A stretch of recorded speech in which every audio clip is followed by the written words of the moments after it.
At the heart of the city's busiest hospital, the rhythm of the day was predictable: rushing nurses, tired doctors, the constant beeping of machines, and the whispers of patients hoping for healing.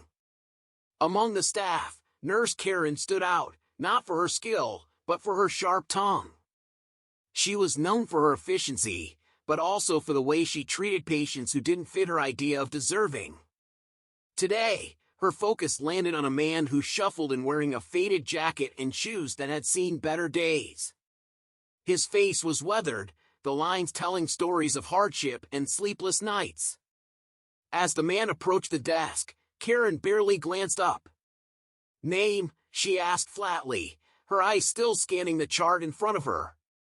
The man hesitated, looking around as if searching for some invisible courage. "Thomas," he said softly. She glanced at his clothes and let out a small, almost imperceptible sigh.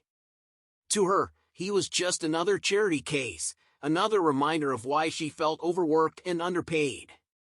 "Insurance?" she asked, though her tone already assumed the answer. He shook his head. "No," he said, "I'm just here to see a doctor." Karen leaned back, crossing her arms. "No insurance? No appointment?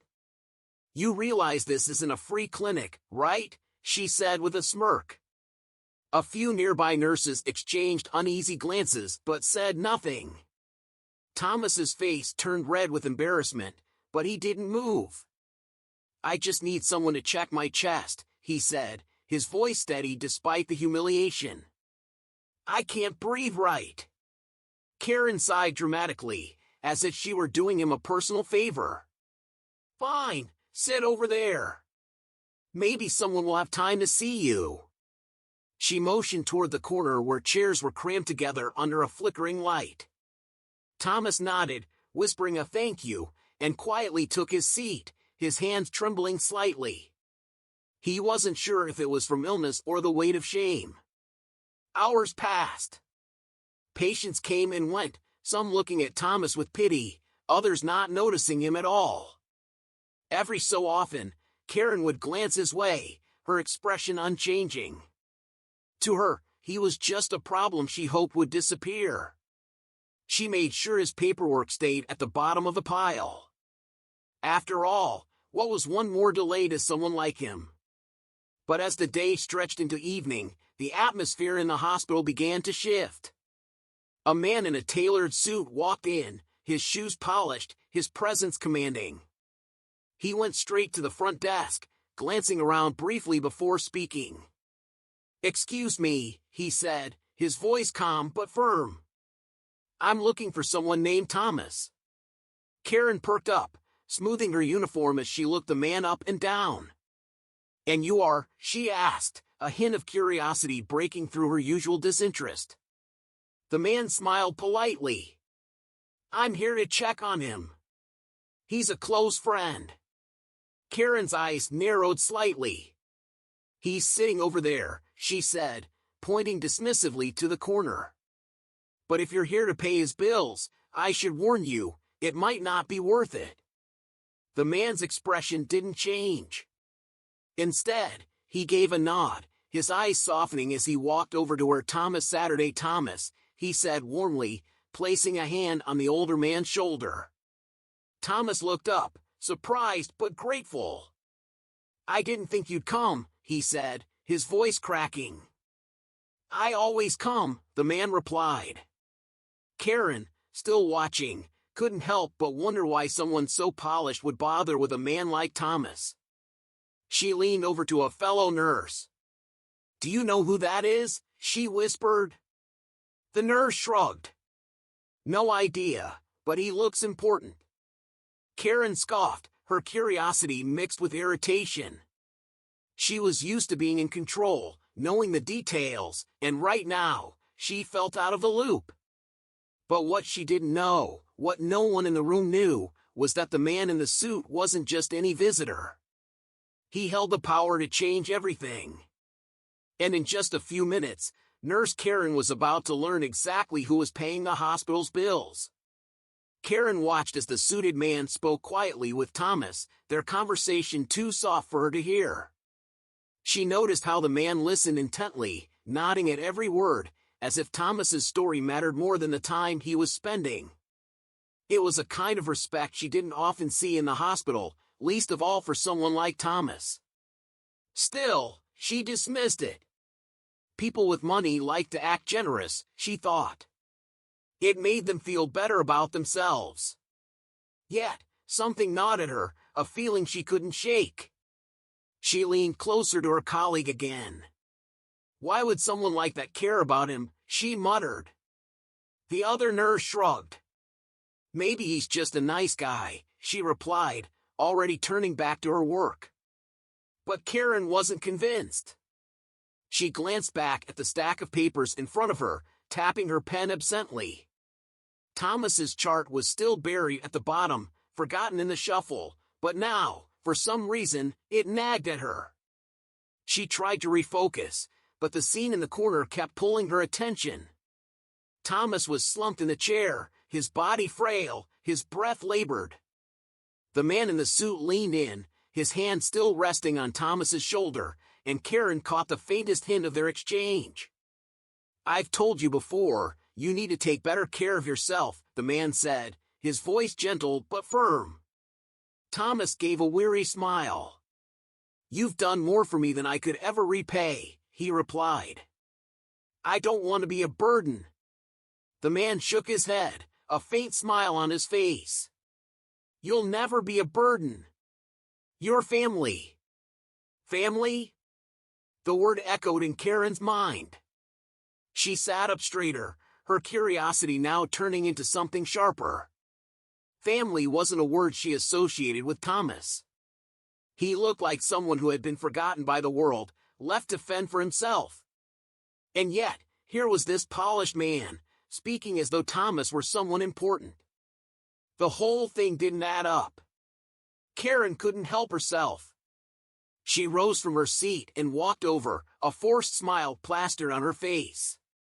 Excuse me, she said, her voice a little too sweet. Is everything okay here? Do you need any assistance? The man looked up at her, his expression calm but unreadable. We're fine, he said simply, his tone polite but dismissive. Thank you. But Karen wasn't ready to walk away. You said your family, she pressed, her smile tightening. I didn't realize Thomas had relatives in town. The man's eyes flicked to hers, and for the first time, there was a hint of something in his gaze, a quiet warning. Sometimes family isn't about blood, he said evenly. It's about who shows up when it matters. Karen's face flushed, but she held her ground. Well, I'm sure you know we have procedures, she said, her voice stiff. If you're planning to cover his medical expenses, we'll need to arrange that. The man smiled, but it didn't reach his eyes. That won't be necessary, he said. The hospital's already taking care of it. Karen blinked, confused. I'm sorry, I don't think you understand. Without insurance, he cut her off gently but firmly. I understand perfectly, he said. You should check your records. He gave her one last look, his expression cool but composed. You'll find everything in order. Karen stared at him, flustered and suddenly unsure. She turned sharply and strode back to the desk, her heels clicking against the tile floor. Pulling up Thomas's file, she skimmed through it quickly, searching for any sign of what the man was talking about. And then she froze. Her breath caught in her throat as she read the notes on the account. Paid in full. Not just today's visit, every visit Thomas had ever made to the hospital. Fully covered. By an anonymous donor. Her hands shook as she stared at the screen. It didn't make sense. Who would do something like that for someone like Thomas? She glanced back at the man in the suit, who was now helping Thomas stand, steadying him like he was the most precious thing in the world. Karen felt a chill crawl up her spine. She had underestimated both of them, and now, she wasn't sure what she feared more, what she had just learned or what it meant about everything she thought she knew. And then the man turned back toward her, his gaze steady, and smiled.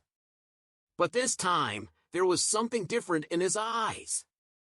Something she couldn't quite place.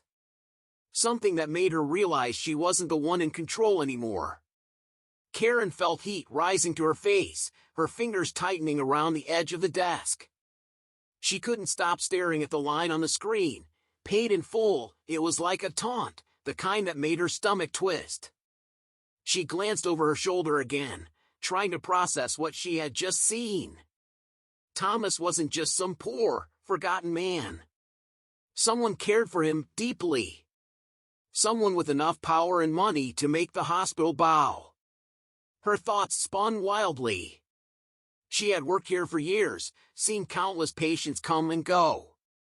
She had memorized the ones who scraped by, the ones who couldn't pay. They always had that same look, quiet desperation, a kind of worn-down acceptance that the world had forgotten them. Thomas had that look, didn't he? But then, who was this man in the tailored suit? Why would someone like that, polished, confident, with the kind of presence that made people step aside, be here for him? She tried to brush it off, but she couldn't. Her curiosity burned. There was more to this story, and she needed to know. Thomas, fragile and leaning on the man, shuffled slowly toward the exit. Karen couldn't help herself. She stepped out from behind the desk and called after them, her voice sharper than she intended. "Wait!" The man paused, turning back to face her. His expression didn't change, still calm, still unreadable. Thomas blinked in confusion, his tired eyes moving between Karen and the man who had come for him. Karen cleared her throat, suddenly unsure of what to say. I need to understand," she said, struggling to keep her voice steady. "Who are you?" For a moment, the man didn't answer. He just looked at her, his gaze unwavering. And then he said, "I'm someone who doesn't forget the people who once saved me." Karen frowned, confused. "Saved you?" she echoed, glancing at Thomas as if expecting him to explain. But Thomas looked just as bewildered, shaking his head weakly. The man gave Thomas a gentle squeeze on the shoulder, then turned his attention back to Karen. "Years ago, I was in a place much like he is now," he said quietly. "Lost, broke, sick. No one would give me the time of day. But Thomas did." Karen's brow furrowed. This wasn't making sense. "Thomas," she asked, disbelief lacing her voice. Him, the man nodded. "I didn't look like this back then," he said, a faint smile touching his lips. "I was just another face in the crowd, another person people ignored. But not Thomas. He gave me what little he had. He showed me kindness when no one else did." Karen's mouth opened, but no words came out. She couldn't picture it, this polished man, down and out, helped by someone like Thomas. She wanted to ask more, to demand an explanation, but the man didn't give her the chance. "You didn't recognize me, did you, Thomas?" the man said, his voice softening. "It's been years." Thomas squinted, leaning closer, trying to place him. And then, suddenly, his eyes widened. His lips trembled, and he whispered, "David?" The man, David, smiled fully now, nodding. "It's me." Karen watched in stunned silence as Thomas's face crumpled, emotion overwhelming him. I thought you disappeared," Thomas stammered, his voice thick with disbelief. "I never knew what happened to you." David's expression turned serious, his gaze steady. "I never forgot what you did for me," he said. "I promised myself, if I ever made it out, I'd come back for you. And I did." Karen felt like the air had been sucked out of the room. This was impossible. She had pegged Thomas as a nobody, a man with no story worth telling. And yet, here he was, tied to someone who clearly had power, wealth, and loyalty. David looked back at her one last time, something sharp in his eyes. "You might want to be careful how you treat people," he said, his voice calm but carrying weight. "You never know who they'll become." With that, he guided Thomas toward the exit, leaving Karen frozen in place, the words ringing in her ears. It wasn't until they disappeared through the sliding doors that she realized she was still holding her breath. Her heart pounded in her chest, the embarrassment, the confusion, the curiosity swirling all at once. She had so many questions.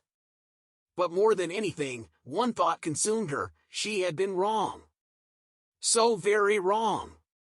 And now, she wasn't sure how to make it right. Karen stood frozen, staring at the sliding doors as they closed behind David and Thomas. Her mind raced, replaying the words David had spoken like a warning she couldn't ignore. You never know who they'll become. She felt exposed, like someone had pulled back the curtain on a part of her she didn't want to see. The nurses at the desk were whispering now, their glances darting toward her, curiosity flickering in their eyes. She ignored them, her pulse pounding in her ears. She didn't want to think about what they had seen, the humiliation she felt bubbling inside. But more than the embarrassment, it was the nagging sense of mystery that kept gnawing at her. Who was David? And how had Thomas, of all people, become someone so important to him? She tried to push the questions away, but they clung to her like a second skin. Her work felt distant, mechanical, as she moved through the motions of the remaining patients.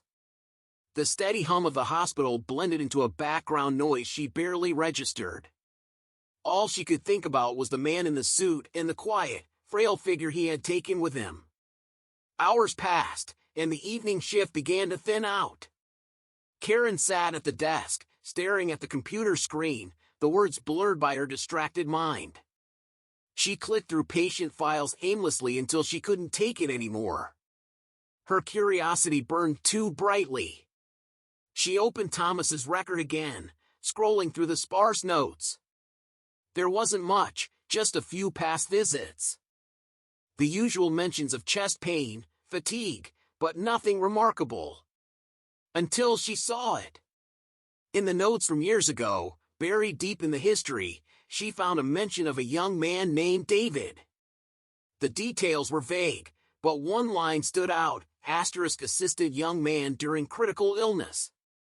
Provided food, shelter, and care without expectation of return. It wasn't much, but it was enough to make Karen pause. Had Thomas really done all that?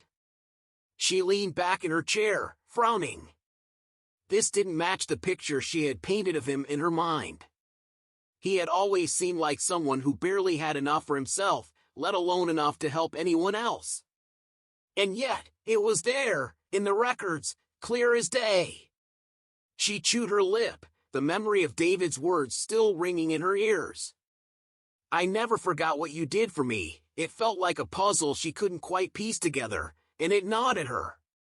Unable to shake the feeling, she made a decision. She grabbed her coat and bag, clocked out, and headed toward the staff exit. The cold night air hit her face, sharp and biting, but it barely registered. She needed answers. The city felt different at night, quieter, almost eerie. She didn't know exactly where she was going, only that she needed to find out more. Her footsteps echoed on the pavement as she walked, her breath visible in the chilly air. She replayed every detail in her mind, every word David had said, every look Thomas had given.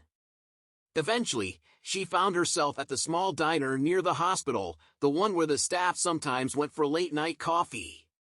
It was almost empty, the soft hum of the neon sign buzzing in the silence. She slid into a booth and ordered a coffee, her hands wrapping around the warm cup as if it could steady her swirling thoughts.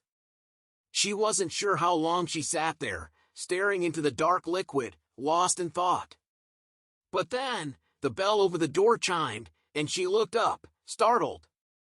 For a moment, her heart stopped. It was David. He stood in the doorway, his coat dusted with the cold, his expression unreadable as he spotted her. Karen's throat tightened, unsure of what to do. She hadn't expected to see him again so soon, hadn't planned for this moment. He approached her slowly, his eyes steady and calm. "I thought you might still be here," he said, sliding into the booth across from her without asking. "You look like you had more questions." Karen swallowed, her mouth suddenly dry. She nodded, unsure of how to start. "I don't understand," she finally said, her voice softer than she intended. "Why Thomas? Why would he help you back then?" David leaned back, folding his hands on the table, studying her. "Because that's who he is," he said simply. "He didn't ask for anything. He didn't need to know my story. He just saw someone who needed help." Karen blinked, stunned by the simplicity of his answer. "But how?" she pressed. "He barely has enough for himself. Why would he give to a stranger?" David's eyes softened, a trace of something almost like pity crossing his face. "Because sometimes the people with the least to give are the ones who give the most," he said quietly. "He didn't see me as a problem. He saw me as a person." Karen felt the weight of his words settle over her, heavier than she expected. She had spent so much time judging Thomas, assuming she knew everything about him. But she hadn't known anything at all. "I thought I understood people," she said, almost to herself. "I thought I could see who mattered and who didn't." David's gaze didn't waver. "Everyone matters," he said gently. "But not everyone sees it." Karen felt her chest tighten, a mix of shame and something she couldn't quite name. She had come looking for answers, but what she found was something far more unsettling, the realization that she had been wrong all along. David stood, slipping his coat back on, his movements deliberate and calm. "Take care, Karen," he said softly. "And maybe next time, remember Thomas's kindness. It might surprise you." With that, he turned and walked away, leaving Karen sitting alone in the empty diner, the weight of everything she had learned pressing down on her. Karen sat in the diner long after David had gone, staring at the empty booth where he had been. The coffee in front of her had gone cold, untouched. His words echoed in her mind, playing on a loop. Everyone matters. But not everyone sees it. She hated how they unsettled her, poking holes in the way she had always seen the world. The hospital wasn't a place for sentiment.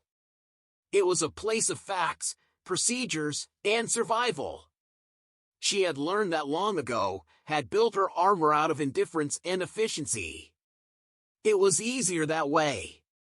But now, her armor felt brittle, cracking under the weight of what David had revealed. Thomas, quiet, frail Thomas, had been a better person than she ever gave him credit for. And David's gratitude was a reminder that kindness didn't always come from where she expected. The bell over the door chimed again, pulling her from her thoughts. This time, it was a familiar face, Nina, one of the younger nurses from the hospital. She spotted Karen and approached with a hesitant smile, sliding into the booth across from her without waiting for an invitation. "Hey," Nina said, her voice soft. "You okay? You looked distracted earlier." Karen forced a smile, though it felt hollow. "Just thinking," she said, trying to sound casual. "Long day." Nina nodded, brushing a strand of hair behind her ear. "Yeah, I heard about Thomas," she said. "Is it true? Did someone really pay off all his medical bills?" Karen's stomach tightened.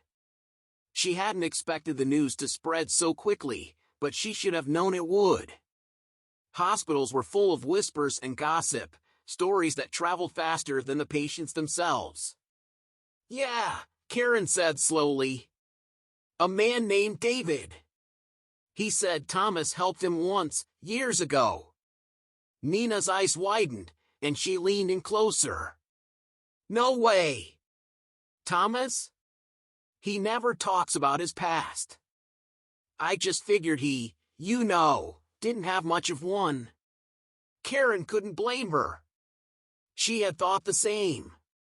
Me too, she admitted, her voice quieter. But I guess we were wrong. Nina tilted her head, studying Karen's face. It's weird, right? I mean, you see someone like Thomas, and you don't expect there to be this whole story behind them. Karen swallowed, the weight of it pressing on her. No, you don't. There was a pause, the silence between them heavy. Finally, Nina spoke again, her voice thoughtful. Do you ever wonder how many people like Thomas we've overlooked? How many stories we've missed because we were too busy to care? Karen didn't answer right away. She thought about the way she had treated Thomas, the way she had dismissed him without a second thought. It was easier to see people as problems to solve, files to process, instead of human beings with lives and histories. She hated how uncomfortable that realization made her feel. I guess I do now, she said quietly. Nina offered a small, sympathetic smile. Well, maybe it's not too late to change that. Karen nodded, but she wasn't sure if it was true. She felt like she had crossed a line she couldn't come back from, and the guilt gnawed at her. She had spent so long building walls, and now she wasn't sure how to take them down. Nina left after a while, leaving Karen alone again in the quiet of the diner. She paid for her coffee and walked out into the cold night, her mind still swirling with thoughts she couldn't quiet. The streets were almost empty, the glow of streetlights casting long shadows on the pavement. She walked aimlessly, the sound of her footsteps the only company she had. Eventually, she found herself standing in front of a hospital again, staring up at the building that had been her second home for years. It looked different now, though. Colder. More distant. She realized, for the first time, that it wasn't just the patients she had distanced herself from. It was everyone. She thought of Thomas, of the way his face lit up when he recognized David, the way he had clung to the man who saw him as more than just a charity case. She thought of David's calm, steady gaze, the way he had seen right through her. And she thought of all the times she had looked past people like Thomas, never bothering to wonder who they were beneath the surface. Karen stood there for a long time, the cold seeping into her bones, wondering if she would ever see them again. Wondering if she could ever make things right. And as she turned and walked away, the only thing she knew for certain was that she wasn't the same person she had been that morning. And she never would be again.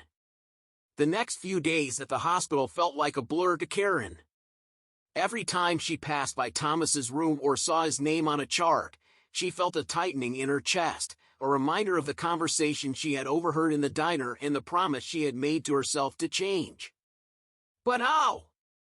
How do you change a lifetime of seeing the world through the lens of efficiency and distance?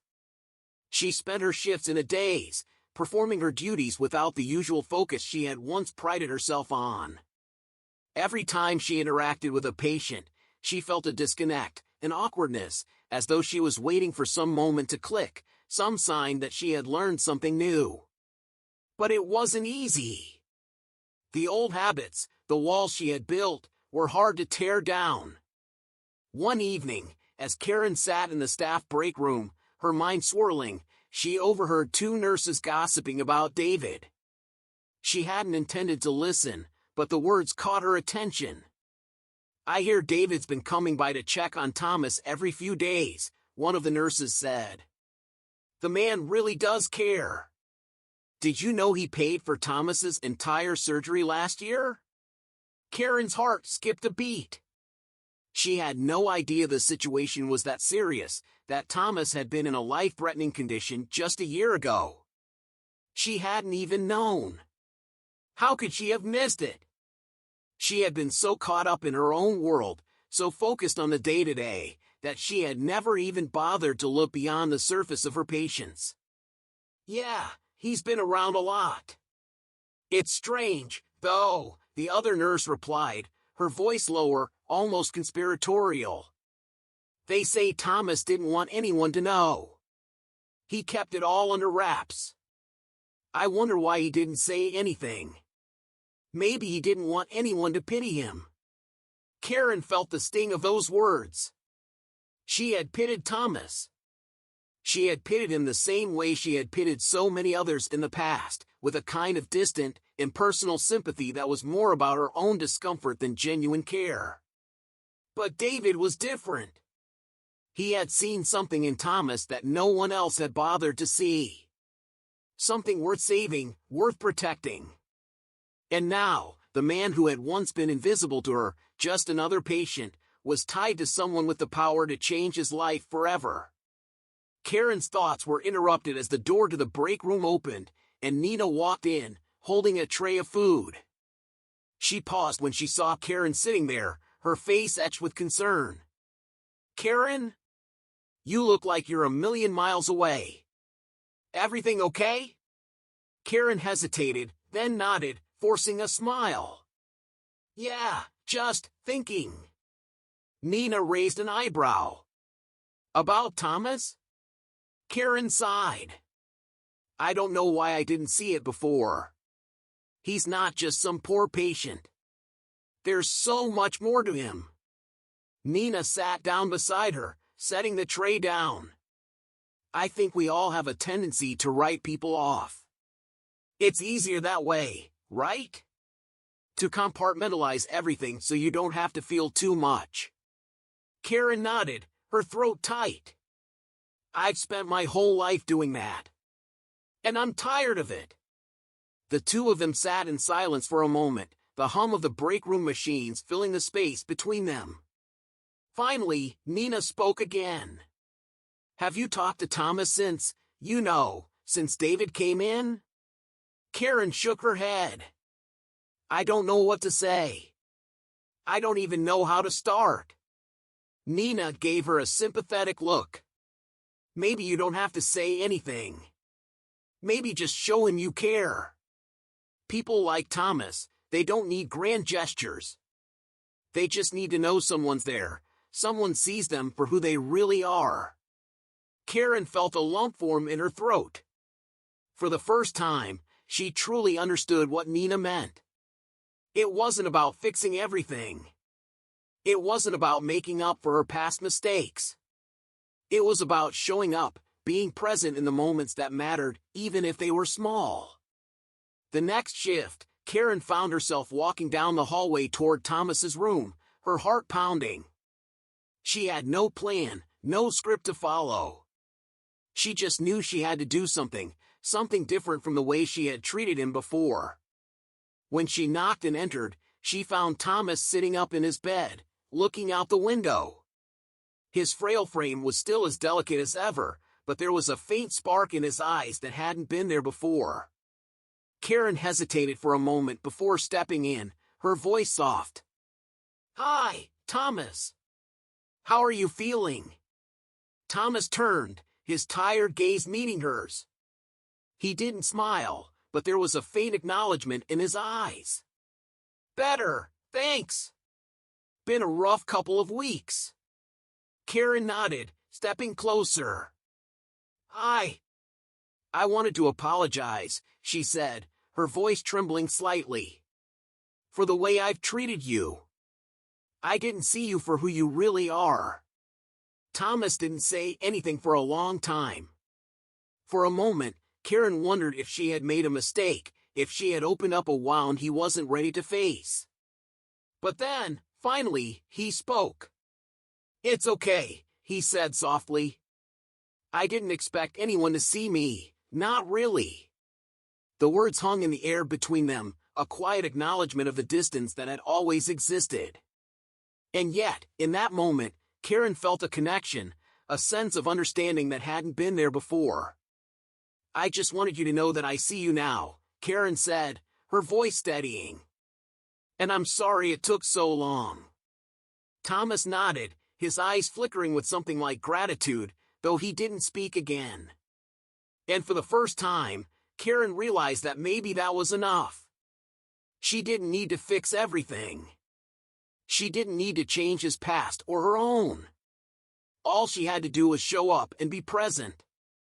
As she left his room later, Karen felt a shift within herself. The weight on her shoulders had lifted, just a little. She didn't know what the future held, but she knew one thing for sure: she wouldn't be the same person she was when she walked in.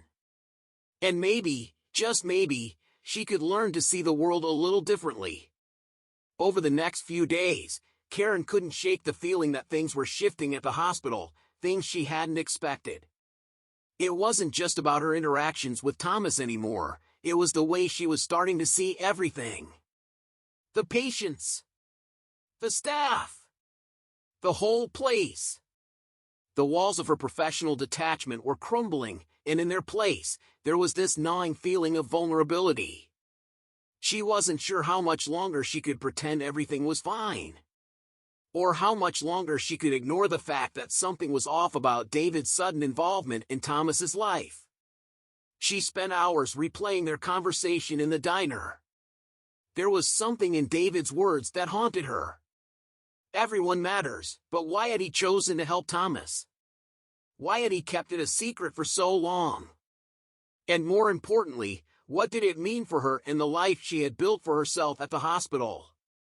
The next time she saw David, it was completely unplanned. She was walking down the hall, heading to the break room, when she saw him at the nurse's station, talking to one of the doctors. He didn't see her immediately, but she noticed how much more at ease he seemed compared to the first time they'd met.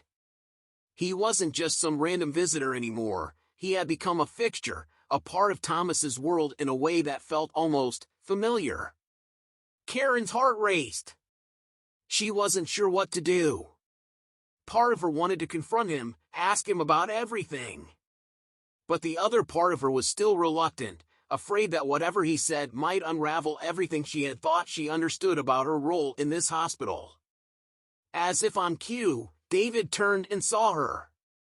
His smile was easy, friendly. But Karen could see the caution in his eyes, like he was waiting for her to say something, do something. It made her nervous.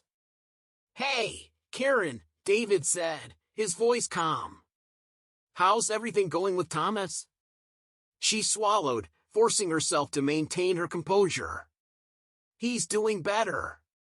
Much better, actually. I think he's starting to get back to his old self." David nodded, his gaze lingering for a moment too long, as if considering his next words carefully. "I'm glad to hear that. He deserves it, you know. He's a good man." Karen couldn't help but feel the weight of those words. They weren't just a casual statement. There was something deeper behind them, something more personal. It was clear that David wasn't just some philanthropist paying off medical bills for a random patient. There was a history there, a connection that Karen couldn't quite piece together. "Why do you care so much about him?" The question slipped out before she could stop herself, her voice sharper than she intended. David's smile faltered for a moment. He didn't look angry or defensive, just careful. He leaned against the nurse's station, crossing his arms. "That's a fair question." Karen's pulse quickened. She couldn't help it, she had to know. "You've been coming here a lot. Paying off bills, checking in on him. Why?" David's eyes darkened, just for a second. And in that moment, Karen could feel the tension thickening between them. He wasn't answering. He wasn't telling her what she needed to hear. "I told you before," David said slowly, his voice low. "Thomas helped me when no one else would. He saved my life. Literally." Karen frowned. "Saved your life?" David's gaze flickered to the floor for a moment, a flash of something painful passing through his eyes before he raised his head again. "I was in a bad place. Worse than you can imagine. I was struggling, and he was there for me when no one else was. He didn't have to be. But he was. And when I found out he was in trouble, when I heard about his medical bills, about how no one was helping him, I couldn't just stand by and do nothing. Karen felt her chest tighten. She had no idea. She had been so wrapped up in her own world, in her role as a nurse, that she never took the time to understand what was really happening around her. She had no idea what Thomas had been through or what David was carrying with him. It was all so much bigger than she had ever realized. "So you've been helping him all this time, because of what he did for you?" she asked quietly, trying to wrap her mind around it. David didn't answer immediately. He looked at her, his expression unreadable. Then, after a long pause, he spoke again.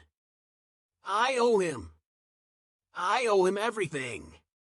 And I won't let anyone forget that." The weight of his words hit Karen like a ton of bricks. She could see now that this wasn't just about money. It wasn't just about charity. There was something deeper at play here, something that ran far beyond a simple act of kindness. David had a personal connection to Thomas, and it was clear now that it was something Karen could never fully understand. She opened her mouth to say something, but before she could, a loud crash from down the hallway interrupted them. The sound of a metal cart falling over echoed through the hospital. Nurses and staff rushed to investigate, and without thinking, Karen turned and ran toward the noise. When she arrived at the scene, her heart stopped. Thomas was lying on the floor, his face pale, his body trembling. The nurses around him were frantic, trying to stabilize him, but it was clear something had gone terribly wrong. Karen's breath caught in her throat as she rushed to his side. "What happened?" she demanded, her voice tight with panic. One of the nurses looked up, her face stricken. He collapsed. His heart rate dropped suddenly. "We're trying to get him stable, but it's not looking good." Karen's stomach churned. She couldn't believe what she was hearing. Thomas had been doing better, or so she thought. How could this happen so suddenly? In the chaos of the moment, she saw David standing in the doorway, his face a mask of concern. But there was something else there, something dark and unreadable. She felt his presence before she even saw him, and she realized, with a start, that she didn't know what to think anymore. As the nurses worked to stabilize Thomas, Karen couldn't shake the feeling that there was more to this story than she had realized. Something wasn't right. There were too many unanswered questions, too many pieces missing. And as Thomas was rushed away for emergency treatment, Karen couldn't help but wonder, was this all just a coincidence? Or was there something more sinister at play, something that could unravel everything she thought she knew about Thomas, about David, and about herself? The tension in the air was thick, heavy with unspoken truths. And Karen knew, deep down, that the answer she was searching for might change everything. As the night wore on, Karen couldn't shake the feeling that everything was spiraling out of control. She had stayed by Thomas's side, trying to help with the doctors and nurses who were working frantically to stabilize him. But her mind kept racing back to the conversation with David. The intensity in his eyes, the way he had spoken about Thomas, it all felt like pieces of a puzzle she hadn't even begun to understand. She stepped into the hallway, leaning against the cool wall, trying to steady her thoughts. Her head was spinning. Why had Thomas collapsed so suddenly? What had gone wrong? There had been no indication of this. No warning signs. It didn't make sense. The hallway was eerily quiet, save for the occasional sound of footsteps and distant voices. The hospital, usually so full of life, felt like it had emptied out, leaving behind a heavy silence that hung in the air. She needed to talk to someone. But who? Nina had already gone home for the night, and the other nurses were busy in other parts of the hospital. That's when she saw him. David! standing at the end of the hallway, his silhouette framed by the harsh hospital lights. He was leaning against the wall, his arms crossed, staring at the floor, deep in thought. His posture was tense, almost as if he were waiting for something, or someone. Karen took a deep breath and walked toward him, the sound of her footsteps muffled by the thick hospital carpet. She wasn't sure what she was expecting, but something inside her told her that David knew more than he had let on. She had to know the truth. She had to understand what had really been going on with Thomas, what had happened in the days leading up to his collapse. "David," Karen said softly, her voice barely above a whisper. He looked up, his expression unreadable, but there was something in his eyes, something guarded. "Karen," he replied, his voice steady. "How's Thomas?" They're doing everything they can," Karen said, her voice trailing off. "But there's something I need to know. I need you to tell me the truth about what's going on." David didn't speak for a moment. He didn't even move. The silence between them felt suffocating, and Karen's patience was wearing thin. She couldn't keep pretending she didn't know that something bigger was at play here. "Why didn't you tell me the whole story?" Karen asked, her voice rising slightly. "What's really going on with Thomas? Why is he so important to you?" David shifted, his eyes flickering with a flash of something, a mix of guilt, frustration, and something deeper, more painful. He sighed, and for the first time, Karen saw the weight of everything he was carrying. "You wouldn't understand," David said quietly, his voice tight. "But I'll tell you anyway." He paused for a moment, gathering his thoughts. Then, with a deep breath, he spoke again, his words heavy with emotion. "Thomas saved my life," he began, his voice low but steady. "Not in the way you might think, though. It wasn't some big, dramatic rescue or anything like that. It was small moments. When I was at my lowest, when I had nothing left, Thomas was there. He didn't judge me. He didn't pity me. He just listened. He made me believe that I could still make something of myself. That I was worth something." Karen's heart ached as she listened to his words. She had never realized how deep Thomas's impact had gone, how much he had given without ever asking for anything in return. The thought of him now, lying in a hospital bed, struggling to survive, it hit Karen harder than she expected. "But why didn't he say anything?" Karen asked, her voice trembling. "Why didn't he tell anyone? Why did he keep it all a secret?" David's gaze softened, his eyes filled with an emotion that Karen couldn't quite place. "Thomas doesn't want people to feel sorry for him. He never has. He didn't want anyone to know how much he was struggling. He didn't want anyone to think he was weak." Karen shook her head, her mind racing. "But he's not weak. None of this makes sense. Why would he keep all of this hidden? Why would he let himself get to this point?" David stepped closer to her, his face filled with a mix of regret and sorrow. "I tried to help him. I tried to get him the care he needed, but he wouldn't accept it. He wouldn't let me pay for everything up front. He said he didn't deserve it. And now look where we are." Karen felt a surge of guilt wash over her. She had been so caught up in her own world, in her own assumptions, that she hadn't stopped to think about what Thomas was going through. She had seen him as just another patient, someone to care for from a distance. But now, she saw the depth of his struggles, the pain he had endured in silence. "I never should have let it get this far," David said, his voice barely above a whisper. "I never should have let him push me away." The weight of his words settled heavily on Karen's chest. This wasn't just about a patient, not anymore. It was about a man who had been fighting battles no one could see, who had been holding everything together for so long that no one even realized how close he was to breaking. Just as she was about to say something, the sound of footsteps echoed down the hallway. They both turned to see a doctor approaching, his face grim. Karen's heart skipped a beat. "Karen," the doctor said, his voice urgent. "We need you in the ICU. Thomas is in critical condition." Her blood ran cold. She didn't even think. She ran. David was right behind her, his footsteps pounding in sync with hers. The two of them reached the ICU in record time, where they were met by the medical team that had been working tirelessly to stabilize Thomas. His condition had worsened so quickly that it left everyone reeling.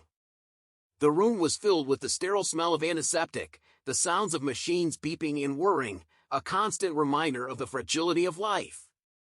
Karen stood at the edge of the room, watching as the doctors worked. Every part of her wanted to step forward, to help, but she felt frozen in place. She wasn't sure what to do anymore. She had no answers. No solutions. Only the sense that things had gone too far, and she might not be able to stop the inevitable. David was standing next to her now, his face pale, his eyes glued to the scene before them. He looked as if he were holding his breath, as if the entire weight of the world was resting on his shoulders. But there was something else there too, something like fear, like he was holding onto a hope that seemed more fragile with each passing moment. "Please," David muttered under his breath, the words barely audible. But no one could answer. As the doctors continued to work on Thomas, the tension in the ICU room seemed to thicken with each passing second. Karen stood frozen, her heart pounding in her chest. She couldn't tear her eyes away from Thomas, who was now hooked up to more machines than she had ever seen. The beeping of the heart monitor was steady but faint, and she couldn't help but wonder if that was a good sign, or if it was just a countdown to something far worse. David's hand had found hers without her realizing it. She barely noticed at first, lost in her thoughts, but when she glanced down, she saw his grip tightening. He was barely holding himself together, and for the first time since she met him, she saw the true depth of his emotions. This wasn't just a man who had helped a friend. This was someone who was terrified that he might lose the one person who had saved him, the person who had helped him out of the darkest part of his life. A sudden chill ran through Karen, and she couldn't shake the feeling that something was terribly wrong. Her thoughts were interrupted by the sound of the door opening behind them. Karen turned quickly, her breath catching in her throat when she saw the person who had just walked in. It was Nina. But she wasn't alone. Standing beside her was someone Karen didn't recognize, someone who looked like they didn't belong in a hospital. The man was tall, with dark sunglasses perched on his nose, despite the late hour. His clothes were too casual for a hospital setting, too deliberate, like he was trying to blend in, but not quite succeeding. Karen's pulse quickened. She didn't know who he was, but something about the way he looked at Thomas made her stomach twist. There was no concern in his eyes, no urgency. Instead, there was something colder, something calculating, as if he were observing the scene like a predator watching prey. Nina walked toward Karen, her face tight with worry, but it was the man beside her who caught Karen's attention. He was speaking in low tones with Nina, his words too quiet for Karen to hear. The whole situation felt off, as if a new layer of confusion had just been added to an already chaotic evening. Karen didn't know what to make of it. She knew Nina well, she had worked with her for years, trusted her, but the man at her side seemed completely out of place. Who was he, and why was he here? She opened her mouth to ask, but before she could speak, Nina caught her eye and shook her head subtly, urging her to remain silent. David must have noticed the same unease in the room because his grip on Karen's hand tightened again. His eyes flicked between Nina and the strange man, and for the first time, Karen saw something close to suspicion in his gaze. "What's going on, Nina?" Karen asked, her voice low but sharp, trying to control the rising anxiety inside her. Who's that man? Nina hesitated for a moment before answering, her voice strained. He's someone I thought we could trust. But I'm not sure anymore. Karen felt the ground shift beneath her feet. Who could Nina have brought into this hospital at such a crucial moment? And why wasn't she telling them the whole truth? The man in the sunglasses, sensing the rising tension, stepped forward. His voice was deep, calm, but there was a subtle edge to it, like he was used to people listening without questioning. I'm here to help, he said, his words carrying a chilling certainty. I know about Thomas's situation. And I know how to fix it. Karen's mind raced. Fix it? What did he mean by that? She had no idea who this man was, or how he could possibly have any answers, but something in his tone told her he wasn't offering any simple solutions. There was something more behind his words, something that didn't sit right with her. Fix it? David repeated, his voice cold. What are you talking about? The man didn't flinch, but Karen noticed a brief flicker of uncertainty in his eyes. He recovered quickly, as if he'd been rehearsing his words. I'm talking about paying off the bills, he said, his gaze steady. And not just Thomas's. I know about everything, his medical history, his financial problems, and the reason he's been hiding everything. You see, Thomas isn't just any patient. He's got people who are willing to make things right. All he has to do is ask for help. Karen stared at him, her mind spinning. What did he mean? This man was talking as if he knew everything about Thomas's life, like he was involved in the very thing that had led to Thomas's collapse. She felt a pit form in her stomach as she began to understand the gravity of the situation. David stepped forward, his jaw clenched. What do you know about Thomas? And why didn't you step forward earlier? The man's lips curled into a small, knowing smile. You're not asking the right questions. The question isn't why I didn't step forward. The question is, why didn't Thomas come to me sooner? I've been trying to help him for a long time. But he refused, and now we're dealing with the consequences. Karen's blood ran cold. Help him? Was this some kind of elaborate game? Had Thomas really been turning down offers of help? Why? The more she thought about it, the more confused she became. Nina stepped closer to Karen, her eyes darting nervously between the man and David. I didn't know he would come here, she murmured. I thought he was just a businessman. Someone who was looking to invest in Thomas's treatment. But now, I'm not so sure. David's voice was sharp. Who is this guy, Nina? You need to tell us the truth. Nina opened her mouth to respond, but before she could speak, the door to the ICU burst open, and another doctor entered, breathless. His face was pale, his eyes wide with alarm. We have a problem, the doctor said, his voice tight. Thomas is slipping. His condition is deteriorating faster than we thought. We need to act now, or it may be too late. The words hit like a punch to the gut.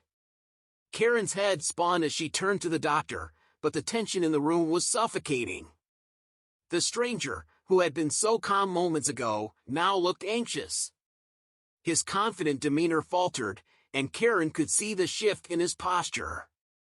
Was Thomas's collapse part of something bigger than just a medical issue? Was this man involved in more than just paying off medical bills? The unanswered questions swirled around Karen as she watched the doctor rush to Thomas's side, her mind racing with dread and confusion. With the clock ticking, Karen realized that whatever was happening here, whatever secrets were being kept, they were about to explode, and she might not be able to stop it in time. The chaos in the ICU was palpable, and Karen felt it wash over her as the doctor barked orders, the medical staff working frantically to stabilize Thomas. Her breath hitched in her throat, and her feet felt like they were rooted to the floor, the world spinning around her in a blur of sterile white walls, beeping machines, and the distant murmur of voices. David stood next to her, just as tense, his gaze fixed on Thomas with an intensity she couldn't understand. She turned her head to look at the man in the sunglasses. He had gone completely still, his expression unreadable, but there was something different in his posture now. It was almost as if he was bracing himself for something, waiting for a signal. Nina, too, seemed on edge, her hands wringing nervously as she exchanged glances with the mysterious man. Karen's heart raced as she processed what had just been said. Thomas wasn't just a patient to them, but a means to something larger, something hidden. What did this man really know about Thomas? Why had he come now, after all this time, and why did his presence feel like a dark cloud over everything? As the doctor continued to issue commands, the atmosphere grew increasingly tense, and Karen's stomach churned. She wasn't sure what was more frightening, the fact that Thomas's condition was deteriorating or the unsettling sense that she was in the middle of a situation far more complicated than she could have ever imagined. The man in the sunglasses, still silent, stepped closer to the nurse station. His body language was cold, deliberate, but Karen could feel the weight of his presence pressing down on everyone in the room. She couldn't focus on anything else but the feeling that there was some kind of secret buried beneath the surface, something that would explain everything. But the question was, what was it? Suddenly, the man turned to Nina. The flicker of unease in Nina's eyes deepened, and Karen felt a knot form in her throat. Whatever this was, it wasn't just about helping Thomas anymore. It was something else, something darker. Nina opened her mouth, as if to speak, but the man shook his head, cutting her off with a curt gesture. "You need to stop looking for answers in the wrong places," he said, his voice low but commanding. "There's no point in trying to piece this together on your own. Thomas's situation is already set in motion. We just need to make sure it plays out the way it's meant to." Karen felt her skin crawl at his words. What did that even mean? Set in motion? Meant to play out? Was Thomas's collapse just a part of some bigger plan? The unease that had been nagging at her all night surged to a new height, and she couldn't shake the feeling that the situation was spiraling out of control. David, unable to keep his composure any longer, stepped toward the man. "What the hell are you talking about?" His voice cracked with frustration. "Who are you, and why are you talking like Thomas's life is some kind of game?" The man's lips curled into a cold smile, a smile that didn't reach his eyes. "I'm someone who has a vested interest in making sure Thomas survives," he replied, his tone calm but chilling. "But survival is complicated. There's more at play here than you can understand." David didn't back down. "Then explain it to me. Explain why you're here, and what you know. We don't have time for games, not with Thomas in there fighting for his life." The man seemed to consider David's words for a moment before his gaze shifted, landing on Karen. She could feel the weight of his stare like a physical presence, a coldness that seemed to wrap around her, suffocating. The silence that followed was heavy, thick with tension. And then, he spoke again. "Karen," he said, his voice cool. "You don't know the whole story, do you? About Thomas, about who he really is." Her heart skipped a beat. "What are you talking about?" The man's eyes narrowed, and for the first time, she saw a flicker of something like amusement. "You really have no idea, do you?" he murmured. "Thomas isn't just a regular guy with a few medical problems. He's connected to something much bigger. And if you want to understand why he's in this mess, why he's lying in that bed fighting for his life, you need to know the truth." Karen's mind raced. What was he trying to say? Was Thomas involved in something illegal? Or was he being targeted by someone powerful? The possibilities seemed endless, but the thought of Thomas being caught in something dangerous sent a shiver down her spine. Before she could respond, the doctor who had been tending to Thomas burst out of the room, his face pale with concern. The urgency in his voice couldn't be ignored. "Karen, David, you need to come quickly. Thomas has taken a turn for the worse. We're losing him." Every word of that sentence hit Karen like a punch to the gut. Her heart lurched in her chest as she raced toward the ICU room, barely noticing the man and Nina following close behind. As she crossed the threshold, the sight before her nearly made her stop in her tracks.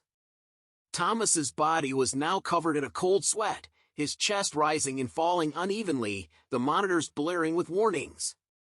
The medical team worked feverishly, trying to bring him back, but Karen could see the panic in their eyes. They were losing him. She felt like her world was collapsing around her. "Please, you have to do something," Karen whispered, her voice shaking. "He can't go like this." One of the doctors turned to her with a grim expression.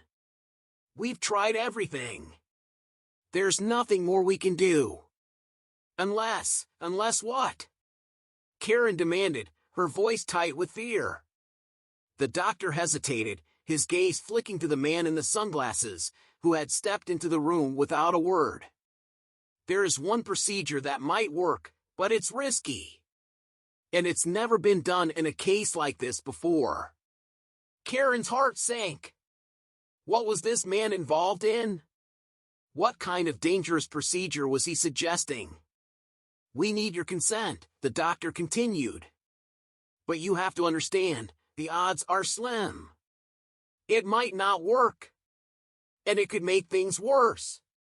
Karen turned to look at the man, who was now standing beside her, his expression unreadable. He had been involved in every moment of this night, and his presence felt like a shadow hanging over everything. "Do it," the man said, his voice calm but with an underlying edge. "Do whatever it takes to save him." Karen felt the weight of the decision in her chest, the fear rising within her. But she knew, deep down, that they were running out of time. With one final, shaky breath, she nodded. "Do it!"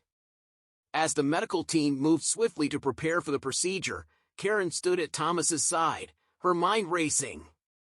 Was this the right decision? And who was this man who seemed to hold the key to everything? The tension was unbearable. Time was running out, and no one, not even Karen, knew what the outcome would be. The room fell silent as the medical team prepped Thomas for the procedure. Karen stood frozen by his side, her heart pounding in her chest.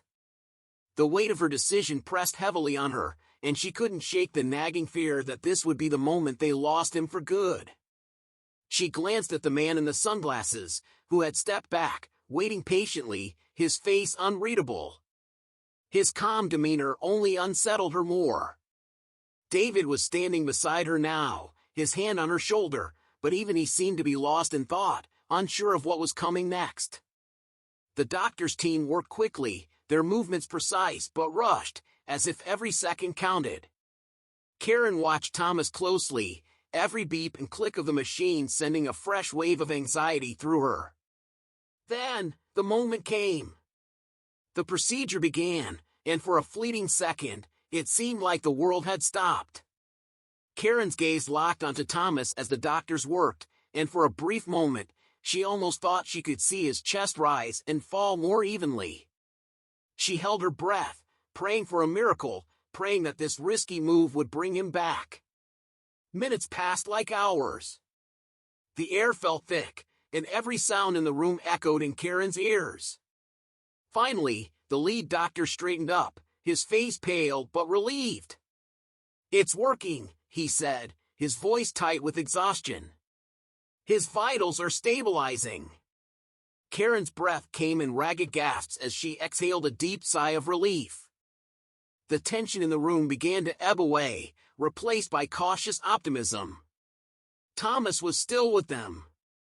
He was fighting, just like everyone in this room had been fighting for him. But as the medical staff began to tidy up and check the monitors, something in Karen's gut told her that this wasn't the end. There was still something she hadn't understood, something still hanging in the air that needed to be uncovered. She turned to the man in the sunglasses. He was watching the scene unfold with a detached interest, his hands in his pockets, as though this was just another day at the office. Karen could feel the weight of his presence even now, and something about his calm demeanor unsettled her. "Why didn't you tell us?" she demanded, her voice strained. "Why didn't you explain what was really going on with Thomas? Who are you, really?" The man glanced at her, his expression never changing. "You're not asking the right questions," he said quietly. "You think you know everything, but you don't." Karen felt a chill run through her. She had been so focused on saving Thomas that she hadn't stopped to think about the bigger picture. What had he meant? What didn't she know? David stepped forward, his eyes narrowed in frustration. "You're still not telling us the whole story. What's your connection to Thomas?" The man finally removed his sunglasses, revealing sharp, calculating eyes. "My connection to Thomas isn't what you think. It's not about money. It's not about favors. It's about power." Karen's blood ran cold. She stared at him, not understanding. "Power? What kind of power?" The man smirked. "The kind of power that controls life and death. The kind of power that lets me decide whether someone lives or dies, whether someone gets a second chance." He paused, letting his words sink in, before continuing. "I've been watching Thomas for years. He's more valuable than you think. But he's also a liability. And now, thanks to this little stunt you just pulled, I have to deal with the consequences." Karen felt her stomach twist. "What does that mean?" The man stepped closer, his voice dropping to a low, menacing tone. "It means you've just sealed his fate." Before Karen could respond, the room's door swung open again. A figure stepped into the doorway, a woman, her features sharp and confident. Karen's mind raced as she recognized her instantly. It was Nina. But she wasn't alone. There was another person beside her, someone Karen had never seen before. This man was tall, dark-haired, and dressed in a suit that screamed wealth. His cold, calculating gaze immediately met Karen's, and she felt a surge of panic rise in her chest. Nina's eyes darted between the man and Karen, but there was no guilt in her face, no sign of remorse. Only a cold, distant look. "Karen," Nina said, her voice flat. "I'm sorry, but I couldn't keep this from you any longer." Karen turned to her, the words echoing in her mind. "What do you mean? What's going on here?" The man in the suit spoke before Nina could respond. "What Nina means is that we've all been playing our parts in this little game. You were just the last piece we needed to bring everything together." Karen's mind was reeling.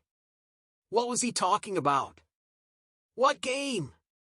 David, sensing the tension, stepped in front of Karen, protective as ever. "What is this about? Who are you people?" The man smirked, but it wasn't a pleasant expression. "We're the ones who control everything. The money. The power. And now, your friend Thomas." He turned to look at the man in the sunglasses, who nodded in acknowledgement. The world around Karen seemed to slow as the pieces began to fall into place. Thomas hadn't just been a sick man with financial problems. He had been a pawn in something much larger, a game she didn't even understand. The man in the suit wasn't just an investor, he was a player in a web of power, influence, and manipulation. Nina stepped forward, her eyes filled with a strange combination of regret and resolve. "I didn't want to get you involved, Karen," she said, her voice shaking slightly. "But this is bigger than us.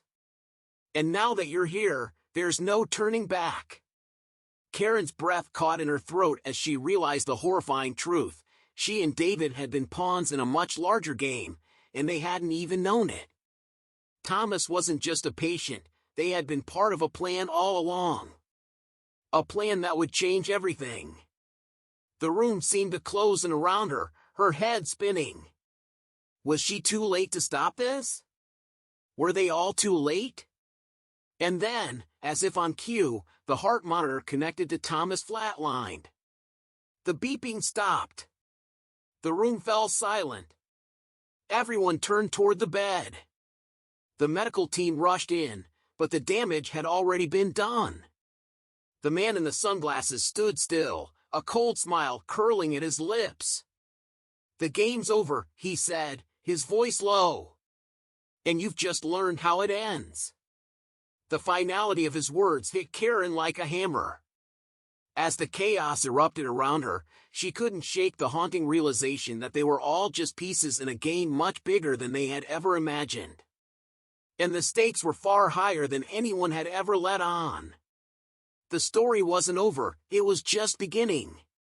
The chaos in the room intensified as the monitors beeped erratically, signaling Thomas's unexpected revival. Doctors scrambled to stabilize him, their hands shaking as they hooked up new lines, adjusted the defibrillator, and administered life-saving measures. Karen felt the pulse of panic rush through her. She couldn't believe what was happening. Thomas, a man who had just been pronounced dead, was somehow alive again. She couldn't make sense of it. Was this a medical anomaly?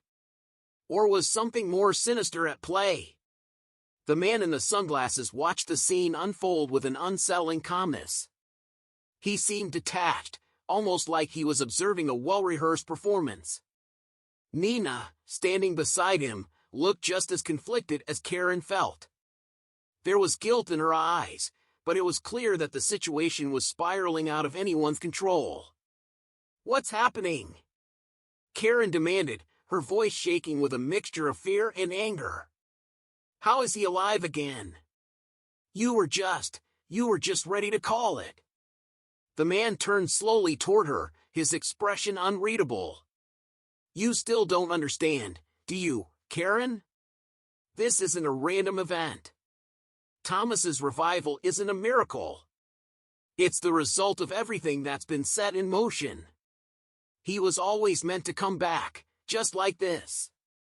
Karen felt a chill creep down her spine. "What do you mean?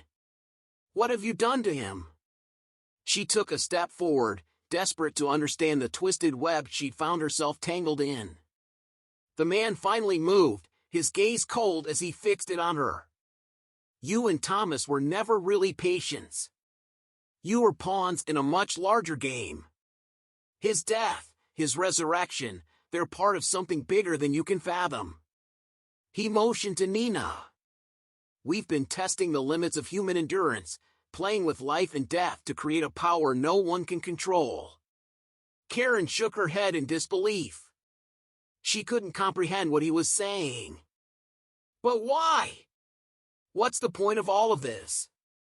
Why involve me? Why bring David into this?" Nina sighed, stepping toward Karen. "You were the key," she said quietly. "We needed you to make sure Thomas's death triggered the next part of the experiment. You had no idea, but we knew you'd be the one to get him to trust you, to let us get close enough. It was all carefully orchestrated." David, still by her side, clenched his fists, anger rising within him. "You used us. You used Karen and Thomas to play your sick game. How could you do this?" The man barely acknowledged David's outburst. "You think you're the first to fall into this trap? You have no idea how many have been part of this experiment. This is bigger than all of us. You'll never understand what we've been able to accomplish." As the doctors worked tirelessly on Thomas, Karen found herself struggling to make sense of it all. She had been part of something far more dangerous than she ever realized. She had thought she was helping a man in need, a patient who simply required care. But instead, she had unknowingly become part of an elaborate scheme. Then why are you here now? Why let him live? Karen demanded. If you had everything under control, why the need to bring him back? The man's lips curled into a thin, almost cruel smile. Because we needed to see if the experiment could truly work. We needed to know if Thomas could truly be resurrected, whether the human body could withstand death and be brought back with enough time and manipulation. This is just one test in a long series. And now that we know it works, we can move forward. Karen's heart pounded in her chest. You're playing with people's lives. What gives you the right to do that? The man didn't respond immediately, his eyes narrowing slightly. Rights? There are no rights in a game like this. Only results. But just as the man finished speaking, there was a sudden, sharp voice from the back of the room. Stop! Just stop! Karen turned, recognizing the voice instantly. It was Dr. Harper, the chief physician. He had been absent from the room up until now, but he stormed in, his expression a mix of disbelief and fury. What have you done? He demanded, looking directly at the man in sunglasses. The man's smile faltered, his calm demeanor slipping for the first time. Dr. Harper! You didn't think I'd let you off the hook, did you? I knew something was wrong. I could never understand why the patients kept coming and going, why there was always something off about the whole operation. But this is madness. Dr. Harper turned to Karen. You're right. They've been playing God with people's lives. I had no idea they'd taken it this far. Karen's mind raced. Then you knew? You knew about all of this and didn't stop it? Dr. Harper shook his head, his face full of regret. I didn't know it would get this bad. I tried to leave, tried to shut them down. But they have too much power. It's too late for any of us to stop it now. The man in sunglasses stepped toward him, his eyes flashing with a hint of menace. You were always part of this. You can't just walk away now. But just as the tension in the room reached a boiling point, something unexpected happened. Thomas, still on the table, his body twitching with the last remnants of life, suddenly gasped for air. The room fell silent, every eye fixated on him. He was breathing again. And as the doctors hurried to stabilize him once more, Karen realized something chilling. Thomas wasn't just a victim in this twisted experiment. He had become the key to it all. The man, the doctors, even Nina, they were all connected by one horrific truth. They were trapped in a cycle of life and death, a never-ending loop of experiments that they couldn't escape. As the doctors continued their frantic work, the man in sunglasses exchanged a brief, knowing look with Nina. It was clear to Karen now, they had never been in control. They were all just players in a game far too dangerous to win. With a final gasp, Thomas's body jerked as if rejecting the revival, and then the room fell into an eerie silence once again. Karen felt a wave of relief and horror wash over her. She had seen the consequences of this twisted power and the lives that had been torn apart by it. She had learned something today, that not everything could be fixed, and sometimes, the truth was far too dark to handle. But as the scene unfolded before her, she also realized something else. Some games were never meant to be won. They were simply played, over and over again, until there was nothing left but a trail of broken lives and shattered promises. And the only thing left to do was walk away. The question that lingered in Karen's mind as she walked out of the room was simply yet haunting. Was anyone truly free from the game, or were they all just waiting for the next player to fall into its trap?